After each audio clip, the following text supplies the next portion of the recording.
Ba-da-ba-ba, ba-da-ba-ba. All right. Promoter 101. Promoter 101. Promoter 101. Promoter 101. Promoter 101. Promoter 101. Promoter 101. Promoter 101. Promoter 101.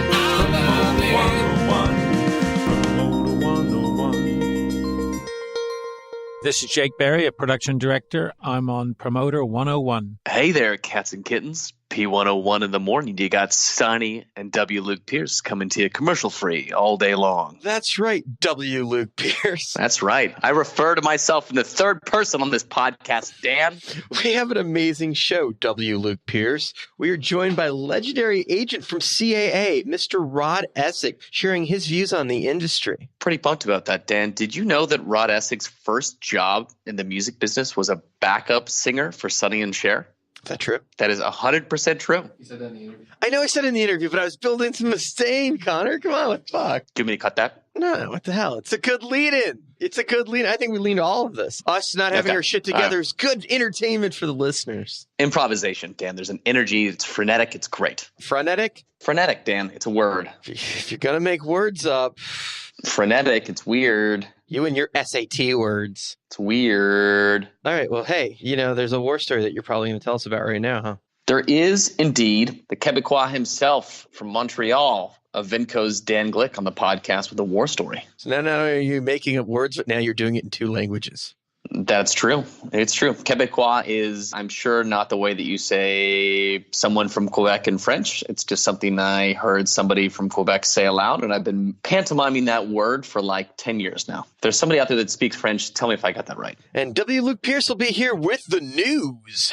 That's right. Dan, you're back from the wars. This is the first time that we've had a chance to talk to each other on this podcast. You had quite the busy week last week. Polestar in Los Angeles, in Beverly Hills this time at the Hilton. How goes the conference? The space was much better than it's been in a while. The Beverly Hilton is truly set up to host an event of this magnitude. They had different ballrooms. They have the award show room, which you've seen many times on TV, I believe, for the Golden Globes. Just a cool room. That's where Rapinoe spoke to Dave Grohl, which was an amazing interview. I'm hoping Polestar releases that audio at some point because that was cool. Some other great sessions, and I'm not big on sitting in the sessions lately, but Ray and Andy did a great job putting stuff on that you wanted to be in the room for. So I was there watching Arthur Fogel talk to Louis Messina, and Ray did a really great job getting them to tell the tales. Bob Rue and some of the other big industry people were talking about how the industry hit a hiccup with the economy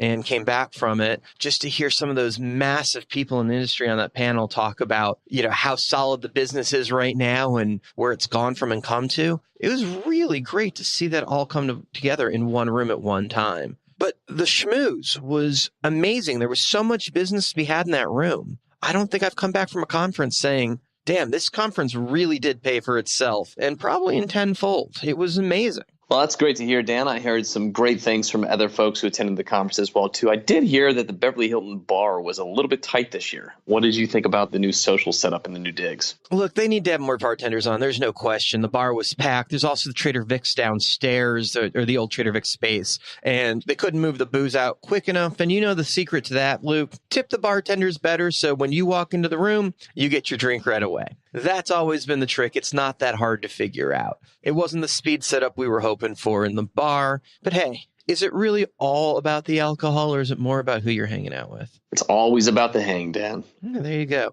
So while you're waiting in line, you're miserating and meeting people together. It's a good place to talk some business while you're both waiting for a little bit of truth serum. But hey, great conference in general, a lot of people out, and it seems like the industry is so fucking healthy right now. We got a lot to look forward to and more money to fight over than ever.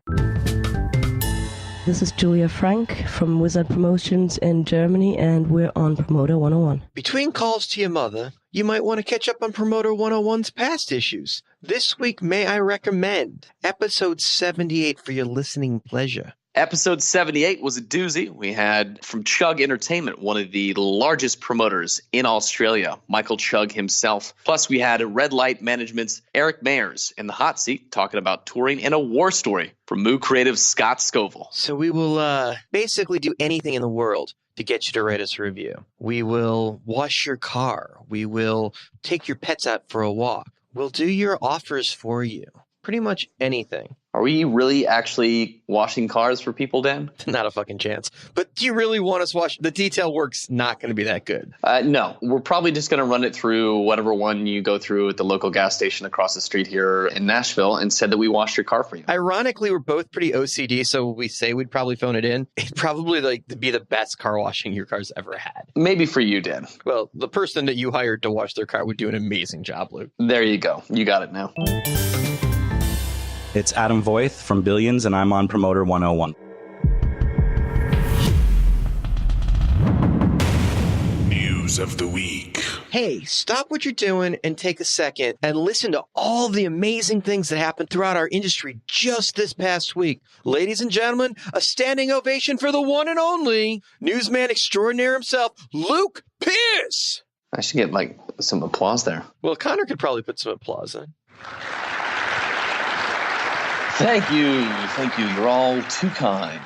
It's time now for News of the Week. Starting with a very bizarre and troubling report out of Chicago, actor and aspiring musician Jussie Smollett turned himself from a victim to an accused felon just inside of 3 weeks, or so reads the report from Billboard. The Empire actor is facing accusations that he filed a false police report when he told authorities he was attacked by two men who covered him in chemicals and lauded racist and homophobic slurs and looped a rope around his neck in January.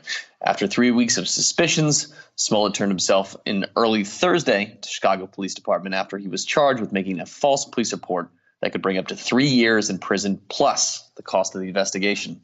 Smollett has been active in LGBTQ issues, and initial reports of the assault drew outrage and support for him on social media, including support from Senator Kamala Harris of California and talk show host Ellen DeGeneres. Several hours after Smollett was declared a suspect and the charges were announced, there was little reaction from celebrities online. Smollett does have a record, one that concerns giving him false information to police when he was pulled over in suspicion of driving under the influence.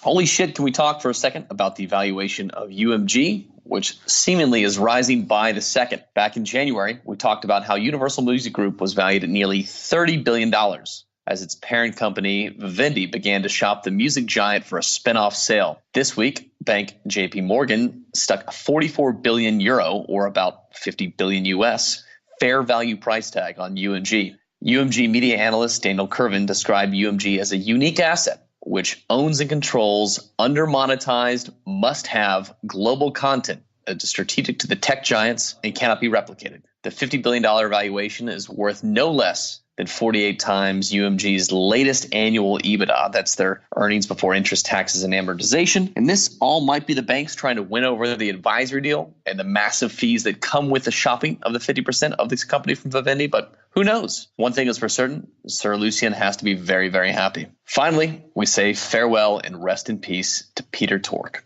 the bassist, guitarist, and singer of the Monkees who passed away Thursday at the age of 77. Torkies took to his Facebook page to express their condolences, as do we here at Promoter 101. That'll do it for News of the Week.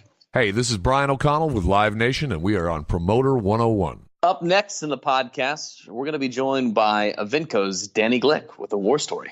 You got a war story for us? I got one. About 10 or 11 years ago, we got a call and the White Stripes wanted to tour every province and territory in Canada. So we looked on a map and we're like, well, we've never done a show up in Nunavut, which is... I've never even heard of that. It's a territory just north of Quebec. So the capital of Nunavut is called Iqaluit, and it's a city of maybe 3,000 people. You're just making up words now. I swear. Nunavut? Nunavut. It's called Nunavut. Nunavut, yeah. Might as well have called it Fuck It. Yeah. And you take a plane 3 hours north of Montreal, and you get up to Iqaluit. I'm guessing this is cold. It's fucking cold. But we went in June, end of June. So it was the summer solstice. So the sun did not set. Oh, wow. I was there for 6 nights. For some reason, I had to run production, organize the catering. I was the runner. And the opener, right? Yeah.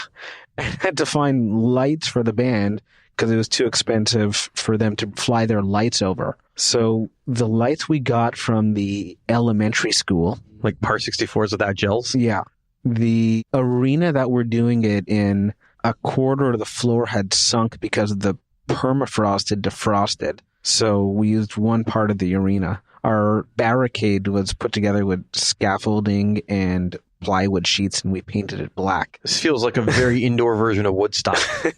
It was pretty crazy. Our caterer was one of the 2 restaurants in Iqaluit. He called me up the day before and asked me what I wanted. He gave me the options. One was like caribou steak, spaghetti, and I don't know, something else. So I call Lalo, who's the tour manager, and Always wearing the suits. always wearing the suits. I asked him what he wanted. He wanted caribou steak. So I called back the caterer, and he's like, okay, I'm going to go send out my father-in-law. And then he sent his father-in-law to go hunt caribou. Okay, I didn't see that coming. And we had caribou steak. Fresh. Fresh. Was it delicious? It was a little chewy. A little gamey? A little gamey. Not my favorite, but everything about doing what we did there was so crazy. Literally a trailblazer. Yeah. How did it sell? Oh, we sold out. And of course, there's no online ticketing system, so one of the people who ran the arena sold his hard tickets on his lawn when we went on sale, and he had 600 people standing outside of his lawn. It was pretty crazy. There's so many other parts of the story I can't really remember now, but all these little things that we did up there, it was just such a trip, such a memory, something we'll probably never experience again. It's funny. I remember doing Ugly Kid Joe on a ski tour. They wanted to play every ski resort in Colorado, playing markets that had never gotten rock shows before, like VFW halls or what have you. And I think we were in Durango.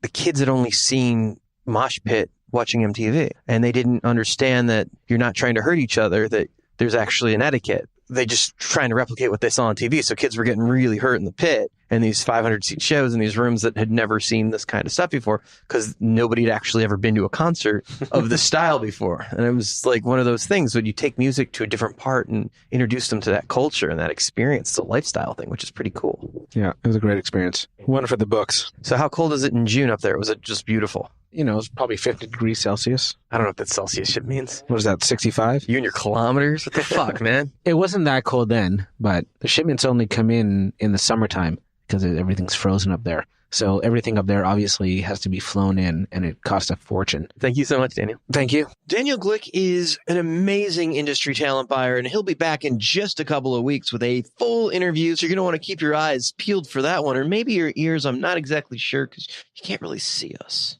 I guess it'd be you want to keep your ears peeled. Keep a listen for that one. Hey, it's Brian Penix with NS2 and ABI Management. I'm going to be on Promoter 101. Tweets of the week. It's time for the Stinney Wisdom Hour, a.k.a. Tweets of the Week. Let's start here. When an agent requests holds or offers, he has had from you for weeks already. Kind of sounds familiar, Luke, doesn't it? I have no idea what you're talking about. This one, on the other hand, when an email subject has the word urgent in all caps and a message is truly average and pretty unexciting information. Yeah, urgent's kind of lost its meaning when it's just overused like that. I don't want to say who the agency was, but it was certainly a Canadian agent that is now in America working for one of the smaller major 3-letter agencies that sent this urgent email that certainly was some mundane shit. How about the single most important decision a promoter makes is what ticketing company to sign with? Dollar bills, y'all. Dan, can you explain what that means with your dollar bills? Ticketing companies will buy your exclusive content as a promoter. So if you can give them the right to book your venue or your series or your shows, they'll pay you a large signing bonus up front. And you can take that money and do really cool things like bonus your staff or improve your venue or even personal stuff for yourself if you want to be that guy, but don't be that guy. That'll do it for Promoter 101 Tweets of the Week. Keep up with Dan on Twitter. He's at The Jew. It's true. By the way, this is a good time to remind you. Call your mother. Call your mother. She worries.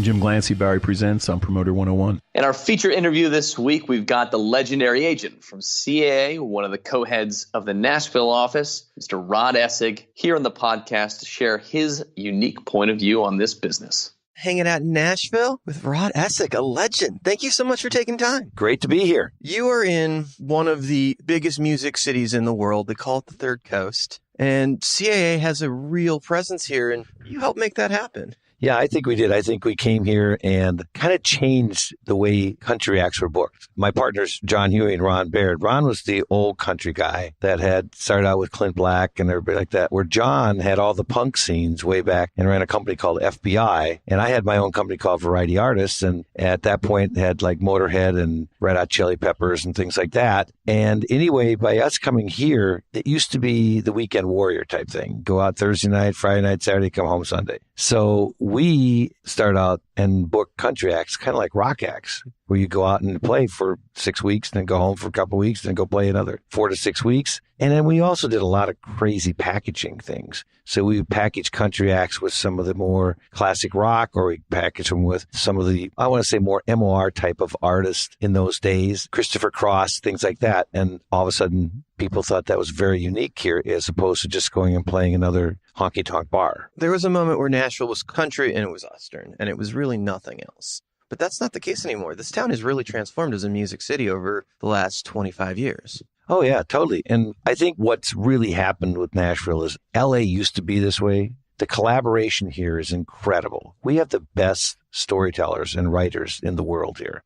So still, the song is still king. These guys write like a job. Some heavy-duty writers will literally have 3 sessions a day, or these guys come in and record you. We've got the best recording studios. I still think that country right now probably has some of the greatest guitar players, with Vince Gill and Keith Urban and Brad Paisley, that there are in the world. I mean, these guys can match up to everybody, and they play with Eric Clapton, and they play with things like that. So everything I hear here is the artists love to come and collaborate here. They feel like this is the early LA. An interesting thing that you just said, that some of the best guitarists in the world, and Keith Urban is up there with Satriani. Do you think that maybe the hits hide some of the musicianship that's involved with some of those acts? I totally do. Those hits are just career. I've been very, very lucky in my career to probably be with a number of people that had, like, Leanne with Blue, that still goes on and on and on and on. Tim McGraw, Live Like You Were Dying, or Humble and Kind. I mean, these are career songs. They never quit being played. But I think the musicians that play with a lot of these bands, people don't get to realize how great of studio guys they are. And then they're still on the road playing. I mean, these bands are just amazing. Yeah, I think Prince is probably a great example of that, where he's such a powerful name and was such a huge artist, and the songs were so big. People didn't realize the guy was one of the best guitarists that ever graced the planet. Some trivia. I grew up in Minneapolis, Minnesota. I was Prince's agent for the first 6 years of his career at Variety Artists. Really? Did that overlap with Jay Marciano being the manager? Jay Marciano, at that point, was not the manager. Remember, Prince had no manager. This is when he just started out, and he went down. The first big thing he ever did was at First Avenue. I remember going to his house and sitting in the Purple Room with Prince to talk about doing some dates. At that point, it was Prince and Vanity 6. And that was a big deal because the girls came out in G-strings and bras, and people were just like appalled by that. At that point, he started happening, and then he moved to L.A., and he went to William Morris at that point and changed managements and all that kind of stuff. Had his own way of doing business. Very, very much. You go sit in the room, no chairs, Purple Room, on the floor, and you waited for him to speak. One of my favorite things about your roster in particular is the scope of artists. I mean, you go from Tim McGraw to Styx. You could literally have 2 acts in the same market on the same night and not compete with yourself. We've done that. Collective Soul and Styx were playing Ascend. We had Keith Urban at Bridgestone with Kelsey Ballerini, and we had Reba playing at the Ryman at the Grand Ole Opry. It's taking a lot of tickets out of the market in the same night. Oh, no, you didn't. That doesn't even count. Thursday night was Beyonce. At the stadium? At the stadium. And then Saturday was Taylor Swift at Bridgestone Stadium. And that same night was Def Leppard and Journey at Bridgestone. How many markets this size could handle that many tickets running through it? That's insane. We just did a wrap-up for the year, I should say, in the office. And we booked in Nashville. CA booked in Nashville last year 387 shows. Now, that's clubs to arenas to stadiums. But you booked more than a show a night in this market. And we sold over almost 400,000 tickets. Just our agency in Nashville. This is not Tennessee. This is in Nashville, Tennessee. How did you find your way to the industry? Really fast. I have a music education degree. And so I graduated college in 1971. My draft number was 30. I got drafted, showed up before Leonard Wood on Christmas Eve. But in between, I did backup singing for Sonny and Cher. Really? Yeah. Voice major. But in the meantime, so then I got drafted. Luckily, I got out in 14 months because we were leaving Vietnam. So it was great. So I went back to a guy who used to buy talent from, Gordy Singer at Variety Artist. And anyway, he said, You want to be an agent? There's a phone. And in those days, it was a dial phone, you know. So within 6 months, I signed this guy named Jim Croce. Then he died in the plane crash. So I just kept signing and signing and signing acts. And Variety in those days, again, you're way too young, but the only way you could tour was colleges because they're the only people that had arenas. Because they had the basketball arenas. Right. So you would tour John Denver, you'd tour Mac Davis, you would tour all the big acts through colleges.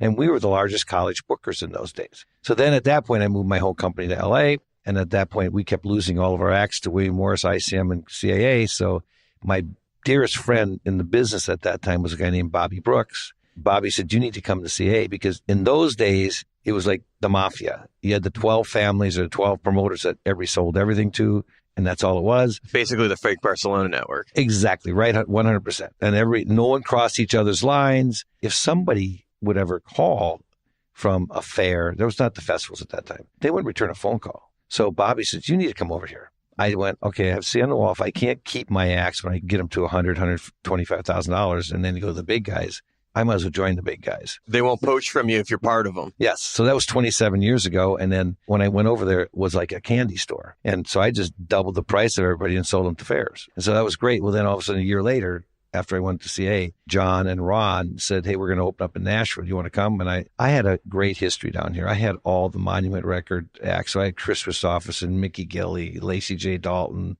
I'd come back and forth here in my own company almost every other week. I knew all the players down here. So I said, LA, see you later. I'm going to Nashville. And you and Huey opened up here, right? Mm-hmm. It was three of us, Ron Barrett, John and I, but Ron passed away of Parkinson's disease years ago. So John and I have been just forging it ahead and making this market. And it's been the best move I ever made in my entire life. The build in the industry has totally changed, but the vibe is huge. You've seen a reemergence of ticket sales in classic rock acts that are like no other. And Styx is out constantly with creative packages, and people just love that stuff. It doesn't matter how many times they come through the markets. People want more.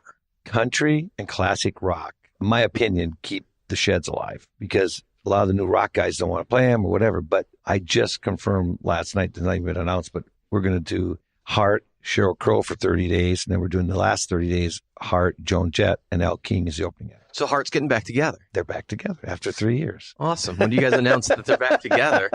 We haven't announced that yet. It's going to be a big deal. Yes. Particularly in my hometown of Seattle. When we first met, it was about North America. You were a college kid then.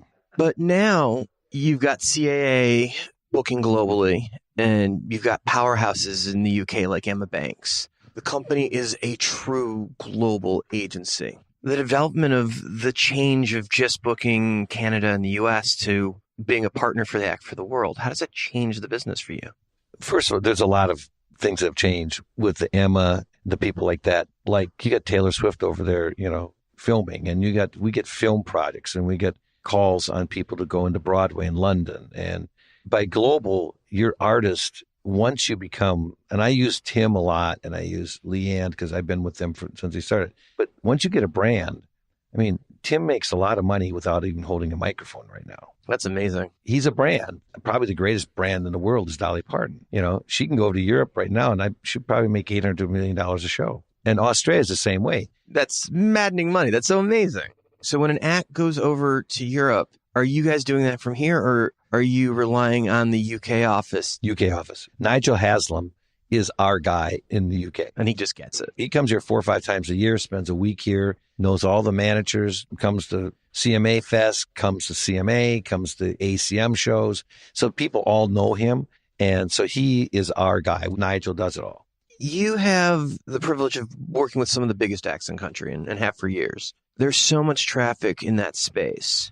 When you're putting up a tour, how much communication is between you guys and William Morris and Paradigm and Live Nation or AEG about what else is going up? Because it's not my ticket or your ticket. It's let's not go on sale at the same moment so we don't crush each other. It's not only that. It's packaging. We compete hard to sign acts. But once you have an act, then we compete really hard to make it the best show that there is.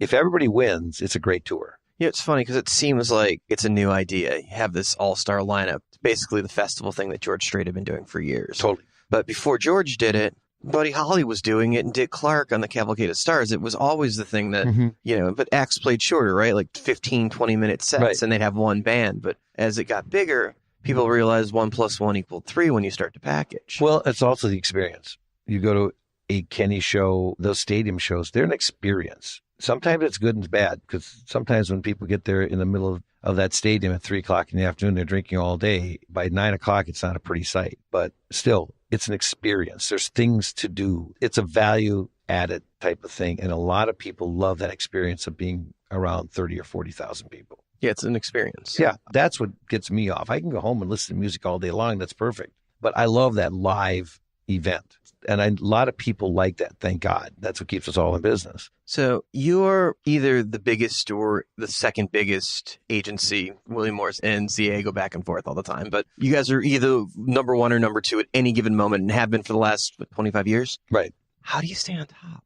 Like for so long, what's the longevity of that? How do you stay there? Well, Rob Light is an incredible leader, and we have great young agents. We pretty much hire 95% of our agents from within. And the rule at CAA, I don't care who you have to fit the culture. It's more important that you fit the culture than who you can bring with you. We don't hire agents for artists. In fact, when they hired me, they said, don't bring anybody. We have plenty of work for you. We want you to be part of the culture. And we really, really, really take that seriously. They have to fit. And there's great agents that just wouldn't fit within CAA. And they got great artists. So we're very much so. It is a team and a team and a team. And that's what keeps us on top. But on the other hand, we help build within the agency. And again, I think the biggest thing is we're very much a team. There's not I at CAA. It's all we, and you know that. It's always about we. And if you meet with somebody, normally you meet with 1 or 2 people at one time. It's not one person. And, and that's kind of how we've always been. But no one leaves CAA hardly. You said something to me. It's got to be 20 plus years ago. It can't just be about the job. For me, it's about getting on my motorcycle and forgetting about the world for a moment. But you got to have something else to take you away from it when it ultimately you have a bad day. Some of the best advice I think I've gotten from anybody in the industry. You got to be able to let go at some point and relax. But biking has just been a huge thing for you. You love your Harley. I still got 3 of them. I got a brand new Indian, 2019 Indian. I got a brand new Screaming Eagle Street Glide 19 Harley. And I got a 2003 Harley that Willie G. Davison gave me, because I represented John Kay and Steppenwolf for 26 years. So that was like the godfather of Harleys. So anyway, he just gave me a bike, and so that's got his name on it. So I still got that one in the garage too. But that's my yoga. That's my yoga. I love that. That's when I go and I ride every once in a while with certain people. But as a rule, it's just my time. If I want to listen to, there's nothing better than listening to a football game on Sunday afternoon on your motorcycle in the fall here, and it's like 65 degrees, and you're just. So how far will you go out, or we just cruise around just wherever? Oh no, I'll ride 250, 300 miles in a day. Oh really? I'll ride down. I'll go to Knoxville. I'll go to Chattanooga. Go over the back hills and all that kind of stuff. Yeah, and just ride.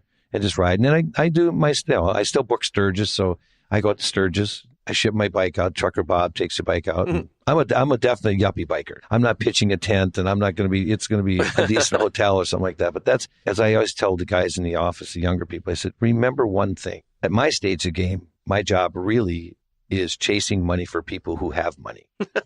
But I said the other thing. This is a lifestyle. This is what you have to do. You come to work. It's not a job. It's a lifestyle. But we are not curing cancer. We can solve money problems. We can't solve cancer problems. So our stuff is normally about money problems. So you guys have fun. There's a bottom line. They don't want to do it. Move on. Put someone else in it. Somebody doesn't come up in their dollars. Okay, there's a bottom line. They're not going to pay more. You're not going to take less. Move on. Go find someone else. But just laugh. And there's another thing that's very dear, close to me that after working both worlds. Country, we are friends with our artists. I still feel rock and roll gives too much credit to the managers. I'll probably get shot for that. We sign acts, and then we help them get a manager, and we help them put them with the record company, and we help them this. We take on acts that are babies. And we work with them for a year, 2 years, getting them writing appointments and getting them this and helping them, putting them on $250 dates, and that they don't have any responsibility other than going and playing. So we're very, very close to our clients. And I don't think what people understand is the investment in the act for you guys. You don't make any money commissioning a $250 act. Your overhead is huge. You need the acts to be doing well bigger business to cover those. We make no money until an act makes $3,500. It costs us money. for paper and everything. So when you sign a brand new band and you know that they're not going to show $1 of profit, let alone you're going to lose on them for 2 years, it's a real investment, not only of money, but your resources of your time that you couldn't have been doing something else. I've always had the phrase, if you chase money, it'll hurt the career. If you chase the career, the money will come.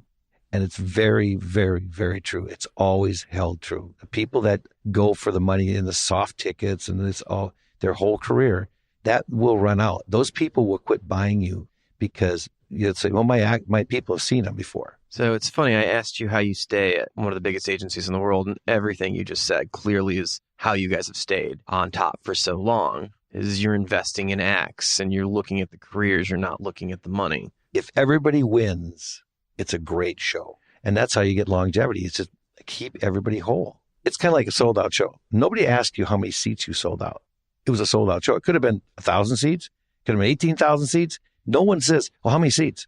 They said, no, we sold that show out. You ever notice that? Yeah, I do. And I like that. I like that because it's more important to say it's sold out than to count the money. Sometimes you're better off underplaying in the market and having sold out shows the whole tour. You have to educate your artist and your manager to what you are doing. You have to tell them, okay, this is a money date. You're probably not going to love it all day long, but it'll pay for those 2 other club dates that you need to go do that are right for the marketplace. I mean, people forget there's a lot of things that are just business 101. Go to the radio station, get the radio station on, do interviews. They're going to promote the shit out of you because they like you. It's very simple. It doesn't cost anybody any money, a little bit of time. We have some shows that don't sell. I get on the phone and I just go, they got to do an interview. And nowadays it's so easy. Get your iPhone out and go, boom, send it to the guy and say, play this.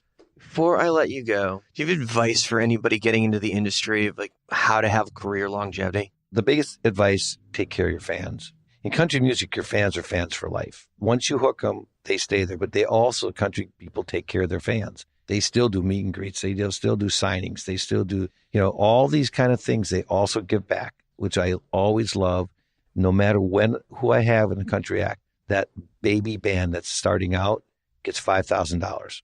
Always happens. It doesn't matter if it's mine or Luke Bryan. It doesn't matter. The rock world, well, we got $500. And by the way, we're not going to put your name up either. Who cares? Help some new band start out. And these tours with those babies at $5,000, they can actually get a bus and have 14 people sleep. So country just gives back and cares more about country gives back, and I just think that that's really, really, really important. Now, I mean, if you go back to some of the rock people and everything, I mean, I'll go to Cher and I'll go to U2. All these guys, they still give back too. They've stuck it out because their fans are true fans and they do care about their fans. Rod, I want to thank you so much for taking time and talking to us on Promoter 101 today. Dan, again, you've been a friend for years. If I can help you, I will always do it. I appreciate it. Rod is a mentor, a friend, and one hell of an agent. Thrilled to have him right here gracing the mics of Promoter 101. Brian Jonas from High Road Touring, and I am on Promoter 101. That's it. That's the end. Thank you all for listening to episode 127 of Promoter 101. And thank you to Rod Essig and Danny Glick for some amazing war stories and interviews today. We want to know what you think of this podcast. Shoot us a note. Email us at Stinney@promoter101.net. We'll be back on Monday at 5 p.m. on the West Coast, 8 p.m. on the other coast, and I think that's midnight London town. And for those of you that are super OCD, you probably figured out that we sneak it out an hour early. That's Dan's OCD in action right there, folks. It's true. And with that, we've got some pretty amazing interviews for you. Philly godfather of concert promotion, the one and only Larry Magid, sitting right down with us here on Promoter 101. I got to tell you, I thought I knew the gist of all that went down on how a concert development market built, but Larry schooled the shit out of me. It really takes you from the first moment of the industry starting with hops all the way into Live Aid, into the sales and formation of what happened with Sillerman, into Live Nation and his current career. And the guy has not only had a front row seat, he's been in the ring for all of it. So hearing that first story accountability of how it all played out is amazing. It's well worth listening to. It'll be a longer interview, and none of that's going to wind up on the cutting room floor. That is a fucking solid interview. High praise from me. High praise from you indeed, Dan. All right, but until next week, we're wishing you sold out shows for the weeks to come here on P101. Cheers. Call your mother. See you next week. Have fun storming the castle, boys. This is Karen from 10 Club Ticketing, and I'm on Promoter 101.